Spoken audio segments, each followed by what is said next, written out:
Can the study of theology be part of the synodal path of the Catholic Church? In an earlier article I argued that it should. Here I want to give a more concrete form to the argument by looking at a basic problem of Christian theology and a current problem in Catholic practice. We all ask theological questions, and we cannot avoid them. Sometimes we realize this, and we carry on the questioning with skill and a cupboard full of resources. Sometimes we do it badly, with a limited range of ideas, and make a mess of it.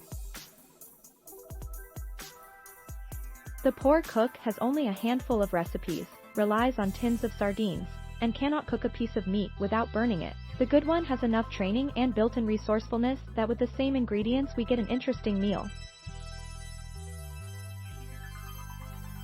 So it is with the study of theology. The same questions that lead the untrained person to throw it all up and say that the world is mad and a mess can, with some theological training, be seen to refer to basic human issues, and it can be seen that there are ways out of our problems.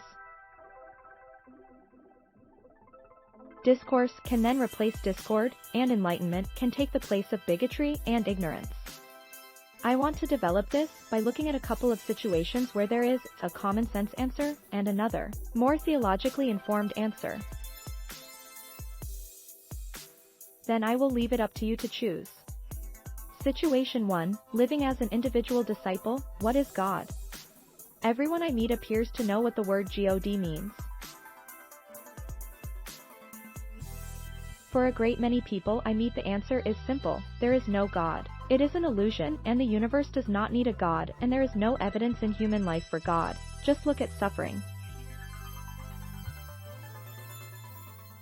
For others, there is a God, and there are ways of describing God. There are hacks of God, which are always nasty, like fires, or floods, or earthquakes. There's also the man upstairs, and it's a good idea to keep in with him.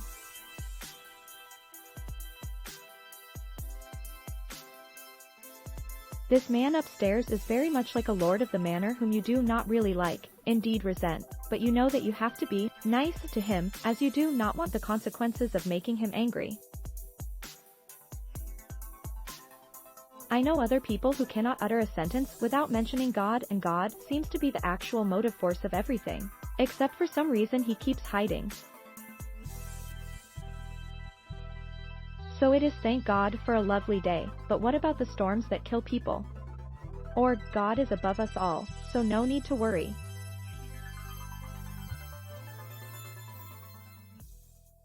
So why bother doing anything?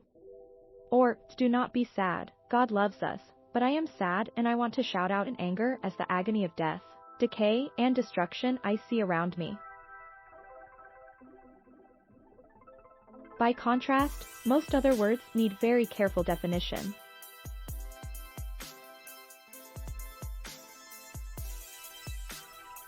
I have to learn how to use language precisely, and if I were a car mechanic and referred to a rocker arm as a yoke, you would probably, wisely, not trust me to service your vehicle. Much of education is trying to explain how to use language so that it illuminates rather than obscures. But God is such a simple a word, and we all seem to know all about it. Thanks for watching. Please subscribe.